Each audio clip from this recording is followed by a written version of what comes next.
علیکم ورحمۃ اللہ نحمدہ ونصلی علی رسولہ الکریم اما بعد فاعوذ باللہ من الشیطان الرجیم بسم اللہ الرحمن الرحیم رب اشرح لی صدری ویسر لی امری واحلل عقدۃ من لسانی یفقہوا قولی۔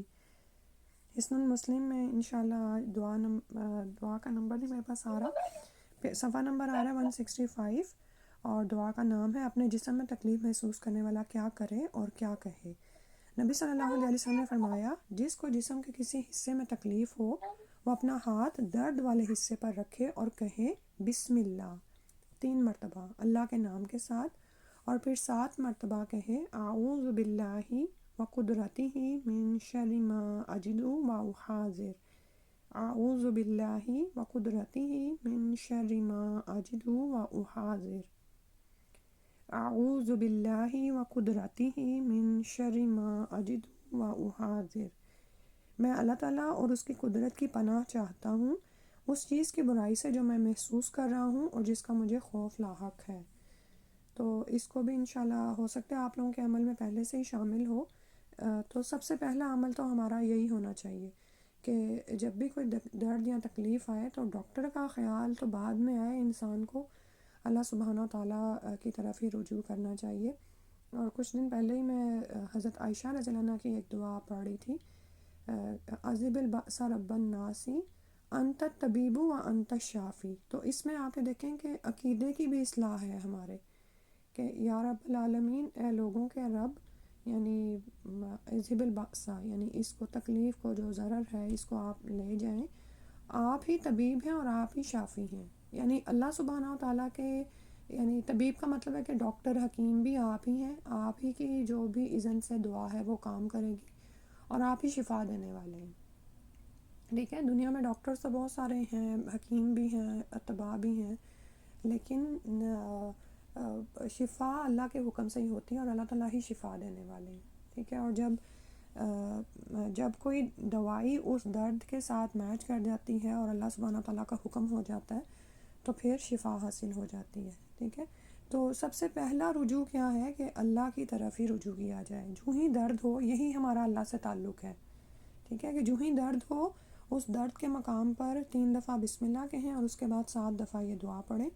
اور ظاہر ہے اس کے علاوہ یہ نہیں ہے کہ دعا نہیں کرنی یا دعا نہیں کرنی، سب کچھ کیا جائے گا، لیکن اس میں بھی ہمارے ذہن میں وہی جو ابھی میں نے دعا پڑھی ہے حضرت عائشہ کی، کہ عقیدہ یہی ہے کہ یا اللہ تو ہی شفا دینے والا ہے اور تو ہی طبیب ہے، انت طبیب و انت شافی۔ اس کے بعد ہے اپنی نظر لگنے کا ڈر ہو تو کیا کرے۔ رسول اکرم صلی اللہ علیہ وسلم نے فرمایا، جب تم میں سے کوئی ایک اپنے بھائی یا خود اپنی ذات یا اپنے مال میں خوش کن چیز دیکھے، یعنی اسے کوئی ایسی چیز دیکھے جو اسے اچھی لگے، بھلی لگے، بعض اوقات ہوتا ہے نا بچہ فرما برداری کا اظہار کرتا ہے، وہ چیز آپ کو اچھی لگتی ہے، یا اس کے پاس کوئی نعمت آپ دیکھتے ہیں تو اسے چاہیے کہ برکت کی دعا کرے، کیونکہ نظر کا لگ جانا حق ہے۔ ٹھیک ہے، یہ ہمارا ایمان ہے کہ نظر کا لگ جانا برحق ہے۔ اور بعض اوقات کیا ہے کہ نظر قریب ہے کہ اونٹ کو ہانڈی میں اور انسان کو قبر میں اتار دے، یعنی اس حد تک نظر لگ سکتی ہے۔ ظاہر اللہ کے حکم سے ہی کام کرتی ہے، تو برکت کی دعا اسی وقت بارک اللہ، ماشاء اللہ، لا حول ولا قوت، یہ دعائیں اس کے لیے پڑھ دینی چاہیے۔ اس کے بعد ہے گھبراہٹ کے وقت کیا کہے، لا الہ الا اللہ، اللہ تعالیٰ کے سوا کوئی معبود برحق نہیں ہے۔ اچھا، اس دعا میں ہو سکتا ہے ذہن میں یہ خیال آئے کہ اس میں تو ہم توحید کا بیان کہہ رہے ہیں نا، دراصل اسی میں ہی دیکھیں گھبراہٹ ہمیں کیوں ہوتی ہے، ماحول کا کوئی اثر ہوتا ہے، کوئی ایسی چیز ہوتی ہے جو ہمیں پریشان کر رہی ہوتی ہے، کوئی انسان ہے جو ہمارے یعنی کہ ہمارے حواسوں پہ چھایا ہوا ہے اور ہمیں اس سے نفع کے رک جانے یا نقصان کے پہنچنے کا اندیشہ ہوتا ہے، ایسے ہی ہماری پریشانیاں ہوتی ہیں نا، تو ہم گھبرائے ہوئے ہوتے ہیں۔ تو جب آپ کہیں گے کہ اللہ کے علاوہ کوئی معبود برحق نہیں ہے، تو آپ یہ دیکھیں کہ آپ کا تعلق اللہ سے کیسا مضبوط ہو جائے گا۔ یہ جو کلمہ ہے نا، لا الہ الا اللہ، یہ کوئی چھوٹا کلمہ نہیں ہے، اسی پہ ہی تو نجات ہے، اسی پہ اصل کامیابی ہے، توحید کا کلمہ ہے۔ تو گھبراہٹ کے وقت آپ اس کو محسوس کرتے ہوئے پڑھیں کہ اللہ ہی نجات دینے والا ہے، اللہ کے اذن سے ہی سب کچھ ہوتا ہے۔ اگر کوئی شخص مجھے گھبراہٹ میں مبتلا کر رہا ہے تو وہ کچھ کر نہیں سکتا جب تک کہ اللہ کا اذن نہیں ہوگا. اگر کوئی حالات آپ کو تنگ کر رہے ہیں تو ان کا آپ پر اثر نہیں ہوگا جب تک کہ اللہ کا اذن نہیں ہوگا. اسی طرح پیچھے بھی ہم دعا پڑھ رہے ہیں نا، اللہ ربی لا اشرک بہ شیئا، وہ بھی پریشانی کے وقت کی دعا تھی. تو اس میں بھی یہی اظہار ہے کہ اللہ ہی میرا رب ہے، اور اس کلمے کو بار بار دہرایا کریں. آپ بھی دیکھیں گے کہ چین آ جائے گا، انسان مطمئن ہو جاتا ہے. جب ان کلمات کو انسان سوچتے ہوئے شعور کے ساتھ پڑھتا ہے نا تو وہ مطمئن ہو جاتا ہے. اللہ ربی، اللہ ہی میرا رب ہے، لا اشرک بہ شیئا، میں اس کے ساتھ کسی چیز کو شریک نہیں کرتا. شریک کرنا کیا ہوتا ہے کہ بعض اوقات ہم اس قدر گھبراہٹ میں یا مصیبت میں گرفتار ہو جاتے ہیں ظاہری تکالیف کو دیکھ کر کہ پتہ نہیں کیا ہو جائے گا، حالانکہ کچھ بھی نہیں ہے. ٹھیک ہے، وہ ایک وقتی پریشانی ہوتی ہے. تو جب انسان اللہ کی طرف رجوع کرتا ہے اور اللہ تعالیٰ کی عظمت اور قدرت اور اس کی معرفت کا علم رکھتا ہے تو یہ ساری چیزیں ختم ہو جاتی ہیں. اسی طرح پیچھے والی بھی جو دعا ہے نا، اس میں بھی آپ یہ دیکھیں کہ آپ کا یقین بڑا کام کرے گا. اگر آپ کا یقین نہیں ہے نا تو پھر بسم اللہ پڑھنے سے اور یہ دعا پڑھنے سے بھی کوئی اثر نہیں ہوگا. ٹھیک ہے، اس بات کو بھی محسوس کیا کریں کہ ایمان اور یقین جتنا زیادہ ہوتا ہے اتنا ہی انسان ان سے فائدہ حاصل کرتا ہے. اس کے بعد ہے جانور کو ذبح اور اونٹ کو نہر کرتے وقت کیا کہے. جانور کو ذبح کیا جاتا ہے اور اونٹ کو کھڑے کر کے چونکہ نہر کرتے ہیں، اس کے گردن میں نیزہ مارتے ہیں، تو اس لیے اس کے لیے نہر کا لفظ آتا ہے. بسم اللہ واللہ اکبر، اللہ کے نام کے ساتھ، اللہ سب سے بڑا ہے. اللہم منکا ولکا، اے اللہ یہ تیری ہی طرف سے ہے اور تیرے ہی لیے ہے. ٹھیک ہے، یعنی قربانی کی آپ نے ہی توفیق دی اور یہ سب کچھ جو میں کر رہی ہوں اور آپ کے لیے ہی قربانی ہے. اللہم تقبل منی، اے اللہ تو اسے میری طرف سے قبول کر لے. اس کے بعد ہے سرکش شیاطین کے مکر و فریب کے وقت کیا کہے. اعوذ بکلمات اللہ التامات اللاتی لا یجاوزہن بر ولا فاجر من شر ما خلق وبرأ وزرع ومن شر ما ينزل من السماء ومن شر ما يعرج فيها ومن شر ما زرع في الأرض ومن شر ما يخرج منها ومن شر فتن اللیل والنہار ومن شر كل طارق الا طارقا یترک بخیر یا رحمان. یہ بھی بہت خوبصورت دعا ہے تو لمبی، لیکن اگر ہم اسی کتاب کو اپنے پاس رکھیں یا اب تو خیر موبائل ہاتھوں میں ہوتے ہیں، تو کبھی اگر ڈیلی آپ کی روٹین نہیں ہے تو کبھی انسان دعاؤں کے بک کھولے اور پڑھتا جائے دعائیں. جیسے آپ یہ دیکھیں کہ حج اور عمرہ کے موقع پر تو انسان کر ہی یہ رہا ہوتا ہے کہ خاص طور پر دعاؤں کی بک ہاتھ میں ہوتی ہے اور ساری دعائیں انسان پڑھے جا رہا ہوتا ہے. تو سرکش شیاطین کے مکر و فریب سے تو ہم محفوظ نہیں ہیں، وہ تو ہر وقت ہمارا دشمن ہے، 24 گھنٹے کا دشمن ہے. تو اگر ہم اس دعا کو روزانہ کی روٹین میں حفاظت کے اذکار میں شامل کر لیں تو کیا ہی کہنا. اگر نہیں تو کبھی کبھار تو انشاءاللہ. اس کا ترجمہ دیکھتے ہیں. میں اللہ تعالیٰ کے ان تمام کلمات کے ساتھ پناہ پکڑتی ہوں جن سے کوئی نیک اور برا آدمی تجاوز نہیں کر سکتا، یعنی آگے نہیں بڑھ سکتا، چاہے وہ نیک ہے چاہے بد ہے. اور یہ اللہ تعالیٰ کی عظمت اور قدرت کا اظہار ہے کہ اس کے سارے کلمات کے ساتھ اس چیز کی شر سے جس کو اس نے پیدا کیا ہے، اس نے اسے بنایا اور پھیلایا، اور اس چیز کی برائی سے جو آسمان سے نازل ہوتی ہے.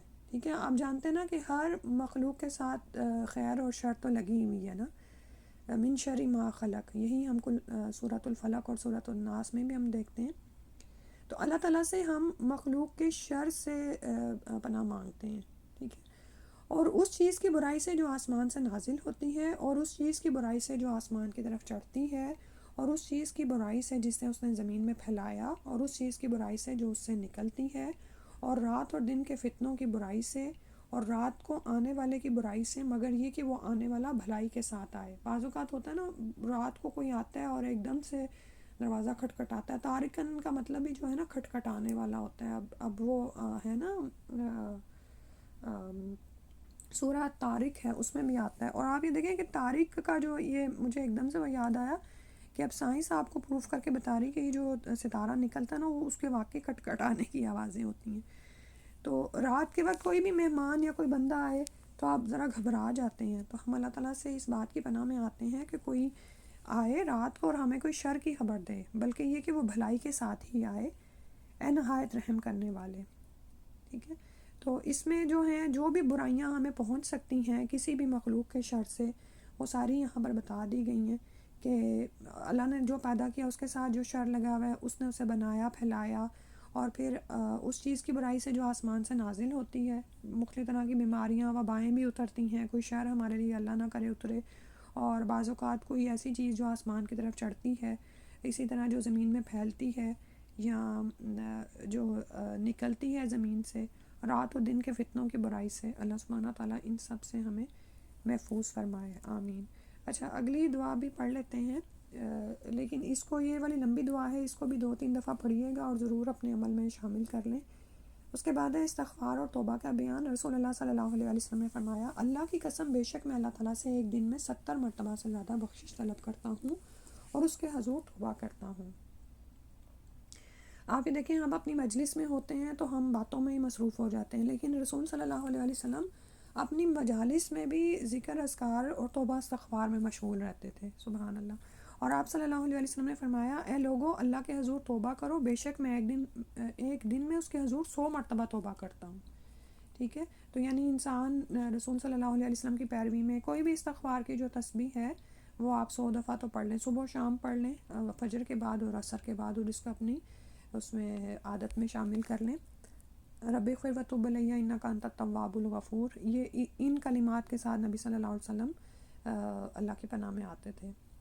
پھر فرمایا، آپ صلی اللہ علیہ وسلم نے فرمایا، جس نے کہا استغفر اللہ الذی لا الہ الا هو الحی القیوم واتوب الیہ، میں اللہ سے بخشش طلب کرتا ہوں جو کہ بہت عظیم ہے اور یہ کہ اس کے علاوہ کوئی عبادت کے لائق نہیں، وہ زندہ ہے اور اس کائنات کو قائم کرنے والا ہے، میں اس کی طرف توبہ رجوع کرتا ہوں۔ تو اس سے بھی گناہوں کی بخشش ہوتی ہے، اور یہ کلمہ 3 دفعہ پڑھا جاتا ہے۔ اور اس کے بارے میں ہم پیچھے پڑھ رہے تھے کہ ایک یہ بھی طریقہ ہے کہ باقاعدہ استغفار کا، کہ استغفار کے نوافل پڑھے جائیں، یعنی کہ اللہ نوافل پڑھ کے 2 نفل اسی نیت سے پڑھے جائیں، اس کے بعد اللہ کی حمد و ثنا کی جائے، درود پڑھا جائے، اور اس کے بعد یہ دعا 3 دفعہ پڑھی جائے۔ اور اس میں آپ دیکھیں کہ اس میں عازم بھی ہے نا، الحی القیوم بھی آ رہا ہے، لا الہ الا ہو بھی آ رہا ہے، تو اللہ ہی ہے جو توبہ قبول کرنے والا ہے، اور اللہ کی ذات سے مایوس کبھی نہیں ہونا چاہیے۔ یعنی بعض اوقات ہم نیک اعمال کر رہے ہوتے ہیں اور ہمیں ذرا ہم اطمینان کی حالت میں آ جاتے ہیں نا، لیکن اس کے بعد پھر ہم کسی نہ کسی گرداب میں پھنس جاتے ہیں اور کوئی گناہ ہم سے سرزد ہو جاتا ہے، تو بار بار رجوع کریں۔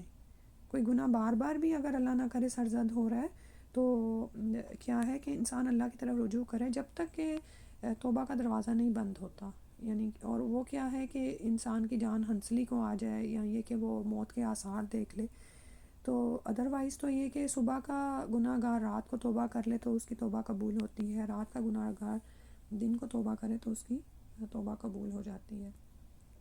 اللہ سبحانہ تعالیٰ ہمیں دین کو سمجھنے کی اور اس کے مطابق عمل کرنے کی توفیق عطا فرما دے، آمین یا رب العالمین۔ اور یہ جو دعائیں ہم نے پڑھی اللہ تعالیٰ ان کو ہمارے عمل میں شامل فرما دے، آمین۔ اور دعاؤں میں آپ یہ دیکھیں کہ بہت طاقت ہے، یہ مومن کا ہتھیار ہے۔ بعض اوقات آپ عمل اتنا نہیں کر پا رہے ہوتے، لیکن آپ دعا تو کر سکتے ہیں نا کہ اللہ تعالیٰ سے آپ کا تعلق بحال رہے، اور پھر خاص طور پر ان دعاؤں کے ذریعے سے جو رسول صلی اللہ علیہ وسلم نے اپنی زندگی میں مانگی ہیں، اور جن کے لیے ہمیں یعنی کہ ایک طرح سے سند بھی مل جاتی ہے، الحمدللہ۔